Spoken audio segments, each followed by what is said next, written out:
Hey, what's up, YouTube? Welcome back to a convo with the fans for the fans. Right here, we got. I'll let him introduce himself. What's going on, you guys? Anthony here, also known as Anstroworld. You may have seen me on wrestling TikTok. If not, go give me a follow on TikTok, Instagram, YouTube, anywhere. Anstroworld. Happy to be here, brother. Welcome to the show, man. Thank you. First thing I wanted to ask you, let's get some of the basic wrestling questions out of the way. Who's your favorite right now? My favorite right now.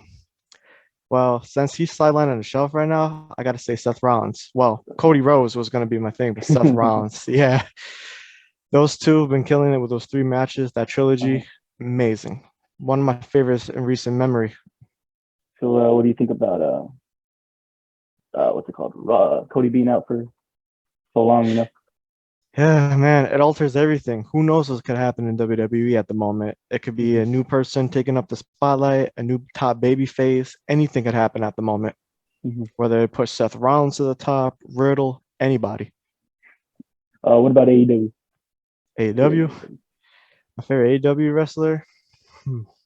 Gotta say Bryan Danielson, to be quite honest with you. I know he's kind of sidelined on the shelf as well Mm-hmm. too, but I think he might end up making a comeback soon, especially for Forbidden Door on the way. Mm-hmm. I Yeah, believe he less might than a make a week. comeback. Yeah, less Yeah. than a week. So who's your favorite of all time? Favorite all time, Bryan Danielson and Seth Rollins. Oh, Both of those two. Yeah. uh, Bryan got me back into wrestling in 2014 because I kind of took a hiatus and mm-hmm. got me right back into it. And then Seth Rollins, ever since that cash in at WrestleMania 31, it's been Yeah. up from there. That kind of leads me to my next question. What's it called? I wouldn't say have you ever fallen out of wrestling, but since you did, like, what made you fall out of it? So during late 2011, early 2012, around there, I kind of fell out with it because I just wasn't really interested in the product anymore. Mm-hmm. I understand, CM Punk won the World Championship, the WWE Championship, and he had the 434-day reign, but I just don't know. I just fell out of it. I wasn't really intrigued by it anymore. Mm-hmm. It wasn't appealing to me in some way. Just with all these other people, like old, like Big Show, Mark Henry being in the world title picture, stuff like that. Yeah. Like I wanted to see newer guys. I get Daniel Bryan won the World Heavyweight Championship, but still, kind of is like a decline a little bit, Mm-hmm. in my opinion. But what really got me back into it had to be Daniel Bryan and the Authority storyline. Oh yeah, yeah, yeah, yeah. What's it called? Definitely. So that's when you said you started watching again during the Daniel Bryan storyline. Yeah, around so yeah, the ending SummerSlam 2013 when he won the WWE Championship against John Cena. But what really got me back into it fully had to be WrestleMania 30 when he won the big one and the grandest stage of them all. Mm-hmm. Lost track. Oh yeah. So we know what got you back into it. What originally got you into wrestling? So what originally got me into it? So there's two things I did. So it was one day I'm chilling in the living room, dad's flipping through channels, go on the USA Network. Mm-hmm. I see John Cena and Carlito having a promo battle. And Carlito's telling him, "Oh, the locker room hates you. You're gonna lose to Sheamus at TLC 2009." And that really intrigued me because I just saw John Cena beat Carlito and hit him with an AA. It was a pretty cool moment. Mm-hmm. But what really took it off for me was the Nexus attack against John Cena in 2010. That was Yeah, like the one thing that intrigued me, and I said, "Hey, I got to get back. I got to get into this. I mm-hmm. really got to start watching this." That's an interesting one. That's an interesting one. Sure. So we'll get back into wrestling a little bit, but I do want to talk about your content creation. You Okay. want to tell us a little bit what they can find on your channel? So on my channel, I pretty much do everything. I make comedic skits. I talk about my favorite matches. I talk about things going on personally in wrestling, my personal opinions on things. I do kind of a little bit more, questions and challenges. Like you'll see me post one has to go, and I'll get like a whole topic, like NXT champions of anything, and you have to choose one that has to go, meaning like one person, you choose from the picture all their title reigns, history of them, and everything that they've done for the one specific thing I'm talking about has to go from history. Mm-hmm. So it's pretty much just, questions, challenges, comedic content, just, interactions, all that good stuff. And compilations. I do a lot of Oh, compilations as well. so who did anybody convince you to get on, or do you just convince yourself, or how did that happen?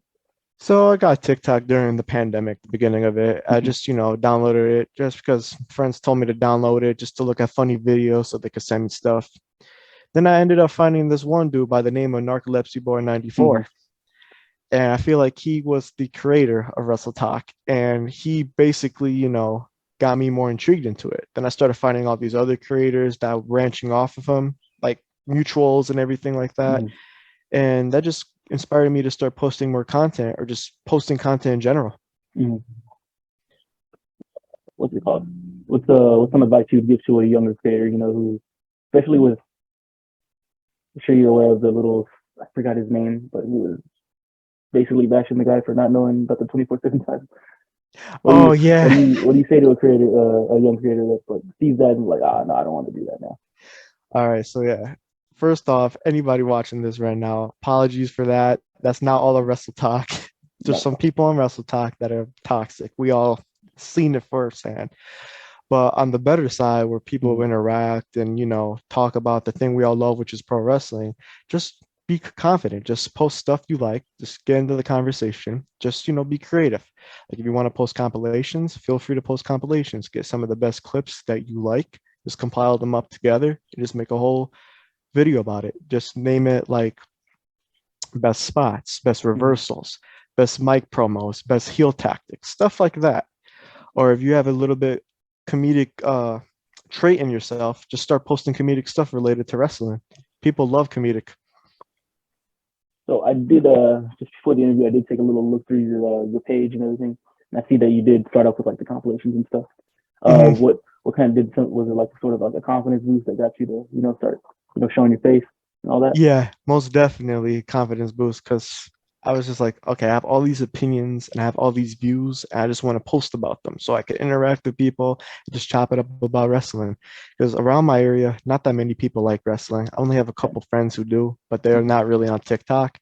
So finding a platform and meeting all these people like you and all these other content creators just to discuss all these matches, things that are going on, it's just amazing. So that's what really got me motivated to start posting my face and just actually asking questions and just getting in on the conversation about things.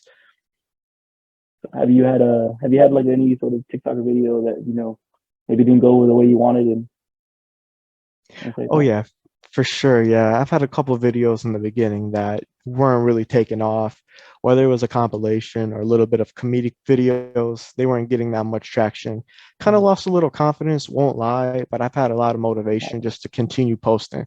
because in the beginning, it's not going to always take off quick. You just got to keep posting, posting, and grinding and just putting up the best stuff that you can.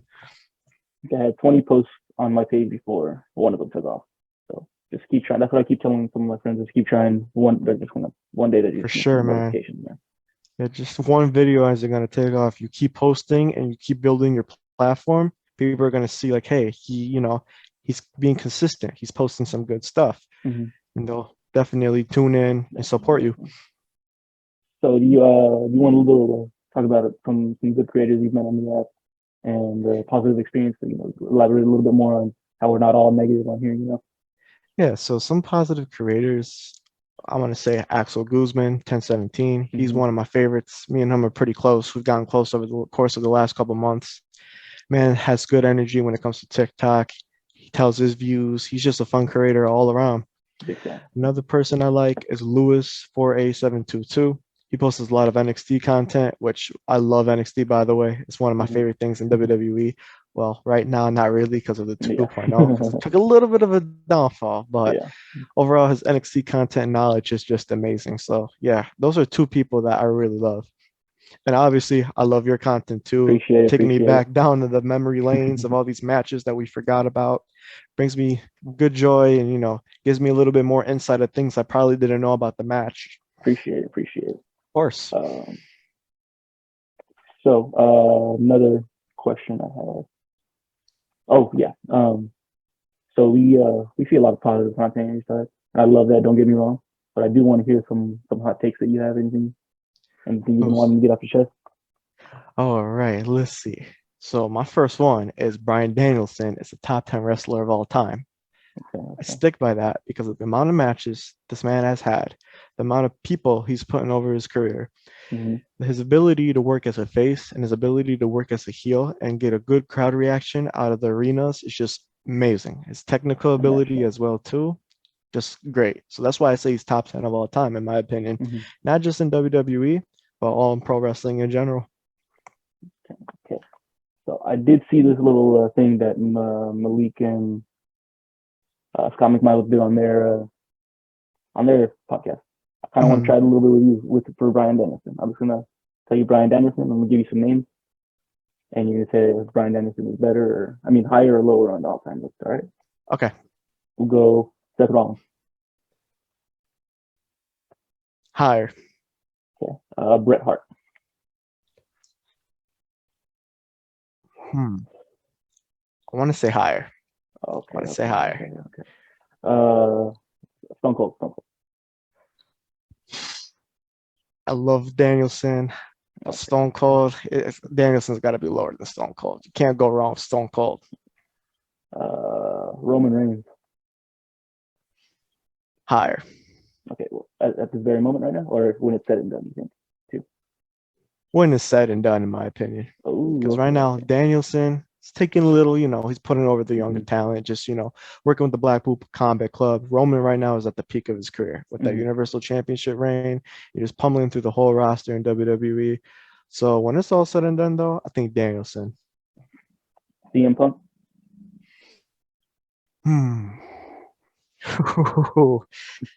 I want to say higher. Ooh, okay. I kind of want to say higher. I might get some heat for this, but I want to say higher. Let me think of another one. Chris Jericho. I want to say lower because I like Chris Jericho's in my top 10 for sure. Chris Jericho, yeah, because he's done a lot. We'll do one more. We'll go. It's a good one. Triple H. For now, I want to say lower. Oh, okay. I want to say lower because Stone Cold, Jericho, Triple H during the Attitude Era, beginning of the Ruthless Aggression Era, they've had such a big impact. I don't know if anybody else could probably compete with that. The only other people I could possibly say is probably Randy Orton and John Cena. Those are the two. Like Danielson's great and all, but with the impact, everything, when it's all said and done, merch sales, charisma, everything. I just don't know if Danielson could be higher than all those people, even though he's my favorite. Ooh, I got another question for you as a Bryan Danielson fan. Do you think he's a better wrestler than Kenny Omega? So, honestly, I want to say they're both equal. I can't really say who's better than the other because they both have their pros and cons. Yeah. Kenny Omega, we've all seen his in-ring ability. He's a perfect in-ring performer. This man could give many classics, whether it's against Okada, Bryan himself, Ibushi, anybody you can name that he's faced, he puts on classics with them. Same thing with Danielson, whether it was Kofi Kingston, Hangman Adam Page, Nigel McGuinness, Omega himself. They're both pretty much equal, in my opinion. Their in-ring ability, Danielson's technical ability, Kenny Omega's just all around strong style, type of high flying ability, just amazing. So I think they're both equally par with each other. Same question, but Danielson or Okada? Danielson or Okada. I want to say Danielson by just like that. Not much. Because Okada's coming up there. Okada is coming up there. He's had many, many good classics in that there Tokyo Dome. So. So now that we're on a little bit of AEW, I asked this. I had another interview with Donnie Blaze a week or two ago. Talked about this. What do you think about the whole I don't want to say toxicity, but like between AEW versus WWE, and where you like to get involved in all that or not? I get a little involved in all that because I see some people that make some comments that are really not the brightest of the bunch, and I just got to counter it with some logic. Like you can't just say, "Oh, this is better than that" because of this. Both are equally good, and they're both are equally good in their own ways. all things are not flawless. All things have their thing. All things have their flaws. All companies, have pros and cons. So we all just got to enjoy wrestling for what it is. Like, yeah, there might be bad days. There's going to be good days, but overall, just got to enjoy wrestling. You can't just put one over the other just because of something. All the companies are pretty much same but different, if that kind of makes sense. It's Yeah, wrestling, but different styles and different takes and different ventures on things. got you, got you. So, is there a wrestler that you feel that out of the batch that have been in WWE and AEW, do you feel that there's any wrestlers that like no matter where they were, they still didn't get their due? Yeah, there is a couple wrestlers that I'm thinking. So there's a bunch from WWE that went on over to AEW and haven't really made an impact. They're still probably in the same place that they were in WWE. One name that comes to mind is Shawn Spears. I know he was doing that thing with MJF and everything, but he hasn't really elevated himself. They haven't Yeah. pushed him to at least the mid card title or the mid card scene. He's just been riding the coattail of MJF in the Pinnacle. Mm. What's another person? Let's see. There's a couple of them. I'm just trying to get my thoughts Yeah. across here. Let's see. Women's division. I'm gonna try to think of somebody from the women's division.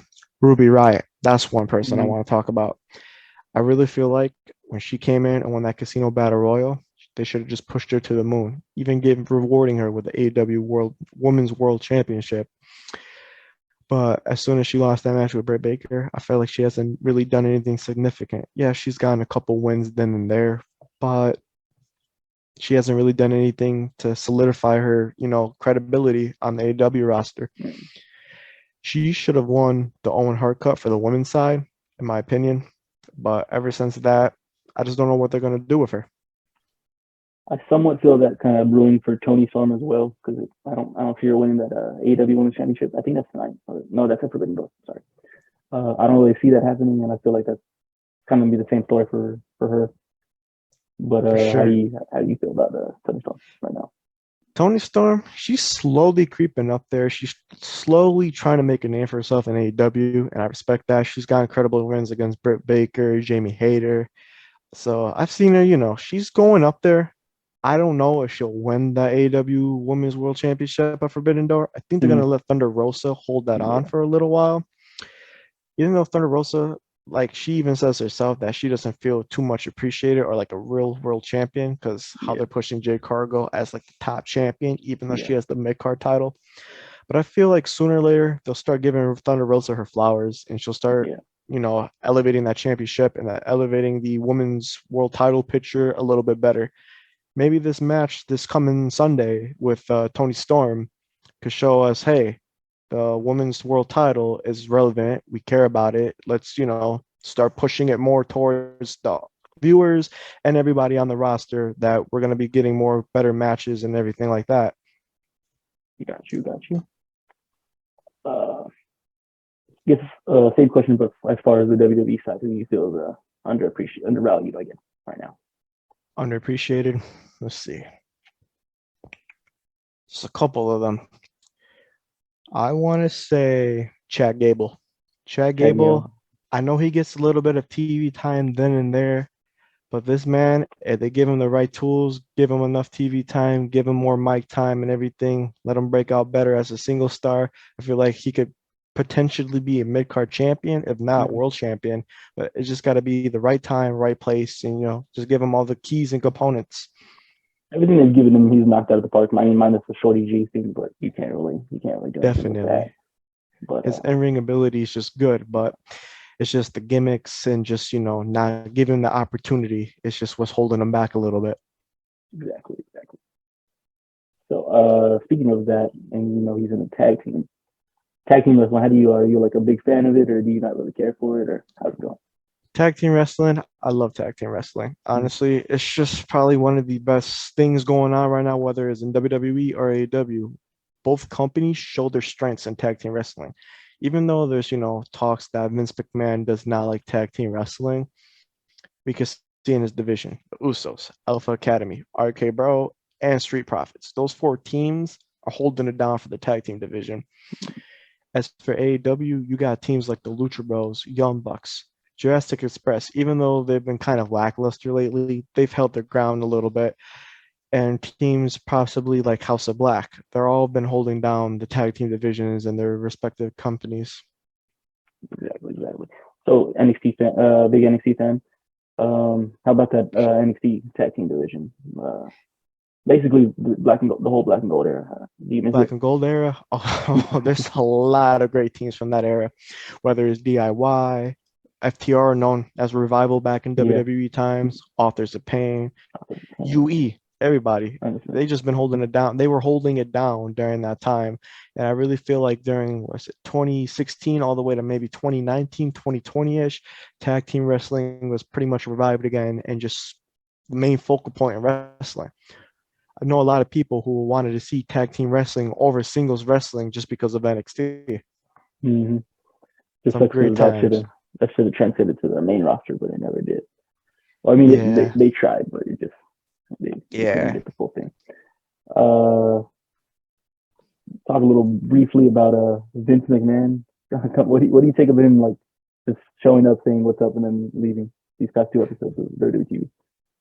Vince McMahon is a menace to society. That man just showed up, just gave a quick little announcement, acted like nothing has been happening in the media, and just walked off.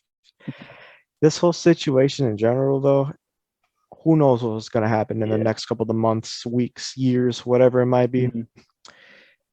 All things are adding up, though, if you think about it. So, Yeah. Stephanie McMahon stepping down a couple of months ago because who knows what may have happened. It could have been the situation. All the budget cuts that we've been getting over the last 2 years, it could have Mm-hmm. been played apart with that 3 million. There could have been more than 3 million for that Mm-hmm. little settlement. Yeah. So there's a lot of factors, key components that add into this. Who knows what's gonna happen? Thing it could get spicy, it could blow off. We'll just see what happens. Yeah. Yeah. Best thing we can do. Oh, did you hear about Johnny Ace? He's being replaced by Bruce Pritchard now for a little bit. Yep, pretty much one of the last remaining Vince's yes men. Mm-hmm. Johnny Ace and Kevin Dunn and all of them that knew about the situation, they're in big hot water right now. Mm-hmm. So with Bruce Pritchard being the only last yes man, I believe, is all or nothing at this point. It's either, hey, we make an impact or who knows what could happen. Yeah. They're definitely on the hot seat or whatever it's called. Yeah. But another question. Let me check my notes.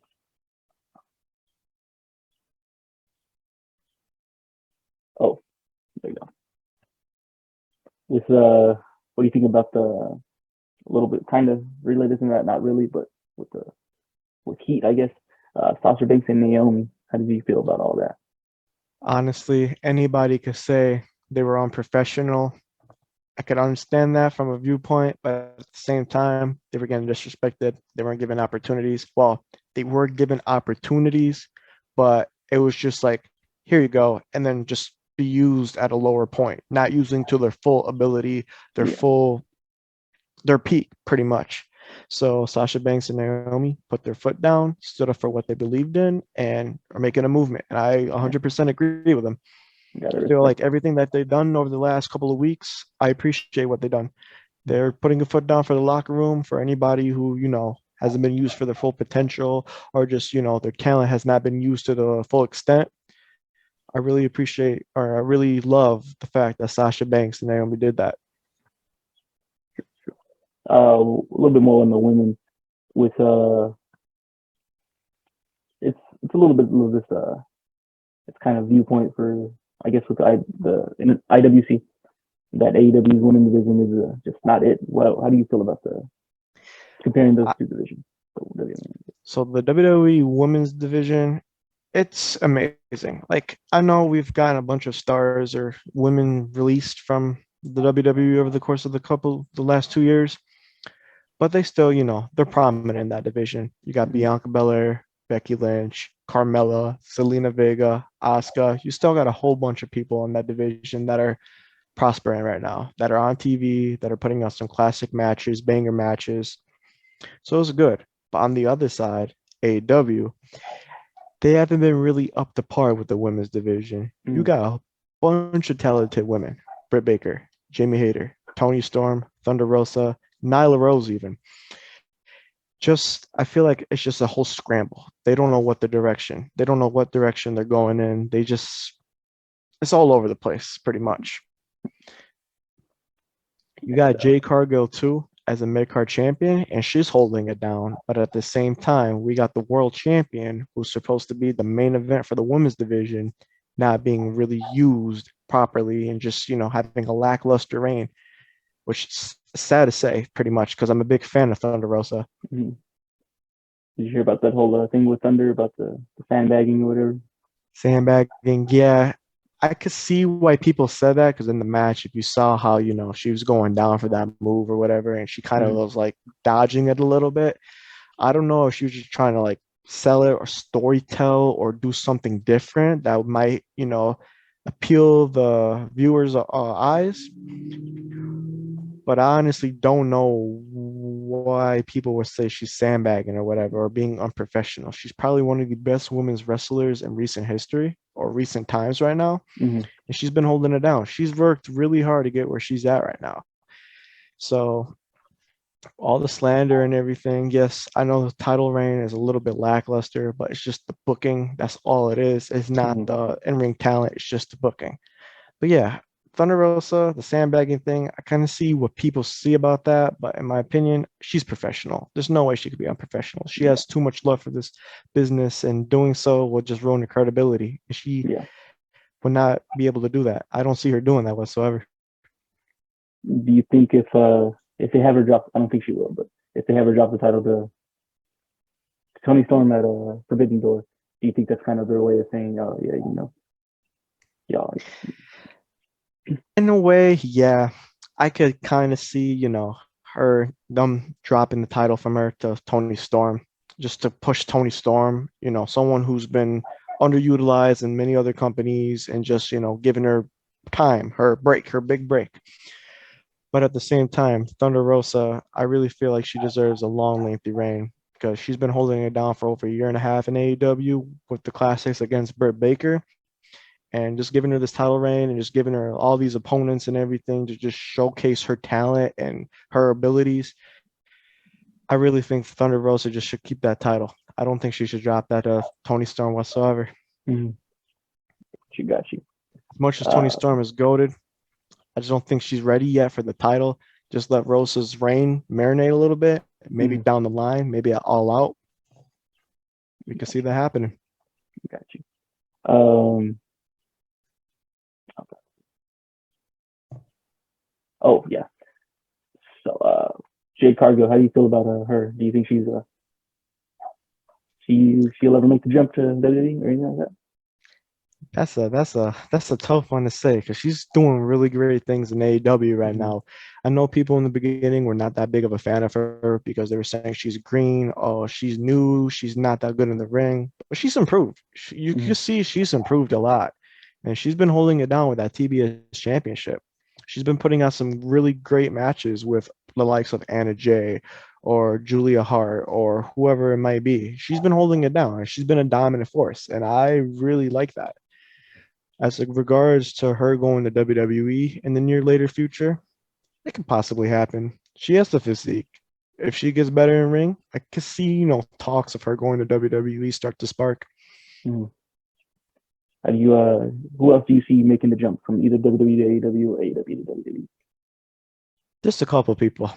So I could see maybe Moxley return, maybe once, if anything, maybe a short stint. But I don't know. I feel like Moxley right now is good where he's at. He's in the prime of his career. He's doing really great things with the Black Bull Combat Club and, just prospering and enjoying wrestling. Also, too, I really see MJF probably making that jump soon. Yeah, I know over the last couple of weeks, ever since Double or Nothing and all the talks about, the contract being up and Tony Khan not using MJF to his full potential and paying him good, I could see him, either getting released from his contract, making the jump over to WWE, or who knows, maybe he'll make up with Tony Khan, stay. But I really see him most likely making the jump to WWE if the money is right. So with you seeing how it's been almost 3 weeks now. Yet they haven't mentioned him once. Yeah, Have he's you pretty much been shadow banned. Like there has yeah. been no mention of him. Do you think they're doing this like for a story, or do you think it's actually, This yeah, I've had this conversation with many people. So I really feel like it was a shoot that was turned into a work. So I really feel like when they said, "Hey, you're gonna go out there, cut a promo about what happened at Double or Nothing with Wardlow and everything that was going on during that weekend." So he goes out there and he starts spewing out his frustrations, like his actual anger about what's going on in AEW and how the ex-WWE guys are coming in. Now he's getting underpaid and all these other people coming in getting paid more than him. So I really feel like MJF, the whole thing with him, is a shoot turned into a work. It's got to be. I just, all the key components. Like they said, hey, we could capitalize off this. We got a lot of ratings from it. A lot of buzz was sparking from it. So I really feel like this is going to be turned into a storyline. Who knows if it could end up having him win the AEW World Championship? If it doesn't, I see him making that jump to WWE as we talked earlier. So let's say things don't change within WWE and like we still get Vince, we still got Bruce, we still got John Laurinaitis, they all get the jobs back. They're all safe if that happens. I don't say do you trust because they're doing pretty well with Cody Rhodes. Well, before he got injured, they're doing pretty well with him, which is great. But do you trust them to do the same thing with MJF? Because to be quite honest with you, I feel like they will do the same thing with MJF. They got to do it. They got to give him the theme song, Burberry scarf, attire, the whole presence that he had in AEW, like they did with Cody. He's a well-known household name. He's one of the biggest stars right now in pro wrestling. Everyone's talking about him. Probably one of the best heels in recent time. Probably a top 5 heel right now. So I feel like if he does end up making that jump, they'll keep his presence, they'll keep his appearance, they'll keep everything trademarked with MJF and just present in WWE. The only thing I gotta say is they'll probably water down a little bit of his mic a little bit just because there's a PG, rating and everything. So they might just water him down. But other than that, I feel like they'll keep the whole presentation of MJF. True. So I know you talked about NXT fan this is the last little bit, but NXT 2.0. What are your thoughts? I'm not going to say it's entirely bad, but it's just super sad to see all this talent from the NXT Black and Gold just, end up just going to oblivion, either getting called up to the main roster and not being able to do anything or getting a whole completely gimmick change, name change. I mean, not all of them are bad, like Gunther, Butch. I mean, we all love Pete Dunne, but yeah, it's kind of entertaining seeing him, do a little bit with Sheamus and Rich Holland, but I really just wish we had Pete Dunne. Yeah. But NXT 2.0 right now, there's a bunch of stars that I could see potentially making a big household name for themselves. Braun Breaker, Cameron Grimes, Carmelo Hayes, Trick Williams, if anything. Even the women's side, Mandy Rose is making a bigger name for herself there. Gigi Dolan, Breast of Toxic Attraction. Mm-hmm. I really see everyone there making a name for themselves and just, becoming the next megastar in WWE, either if it's on the main roster or wherever the future may behold with them. Good, that's good. Yeah, definitely see Carmelo Hayes, Braun Breaker, making a name for themselves. For sure. The main roster. But with one final question before we do a little outro here. Okay. If you want to just tell a younger creator, why they should join Wrestle Talk, why they should follow you, all that. All right. First things first, if you want to join Wrestle Talk, why you should join it? Pretty much, we're all community here. It's like a family. We all talk wrestling. We all post about it. We all, interact with each other. There's some toxic sides to it, but the positive, more outgoing side overshadows the toxic side. The toxic side doesn't get enough attention, which should stay that way. The positive side needs to start garnering in more attention and just better spotlight, because people know nowadays the IWC is probably one of the most toxic places on the internet. But in my opinion, there are some good sides to it, or mostly good sides to it, if I'm going to be honest. And why you should follow me, I just all around interact with everyone. Just love talking wrestling. So if you have a request of something I want to do, whether it's ranking a wrestler's gimmicks or errors that they've had, a specific compilation, a specific wrestler, or specific moves or anything, I'm the guy you could go to. If you just want to chop it up about something, I'm right here just to talk about it. So, another like kind of piggybacking on what he said about the toxic. I mean, if you truly just want to stay out like away from like toxic, don't go on wrestling Twitter. For sure. Don't go on wrestling Twitter. Just For sure. TikTok is where you want to be for that. Yeah. But with that being said, you want to let them know where to follow you and all that. Once again, follow me on TikTok, Instagram, and YouTube at Anstroworld. Name is going to be on the screen right here. Like I said, on YouTube, I post a lot of WWE 2K22 streams or just content in general. TikTok, as we were talking about, just part of Wrestling Talk family. Just love being on there. And Instagram, follow me there. I post a couple stories about wrestling itself. So yeah. Well, that was this is Anstroworld, good buddy of mine, great creator. I should go give him a follow on the Wrestle Spot. Thank you for joining the convo with the fans for the fans. I'll see y'all in the next episode.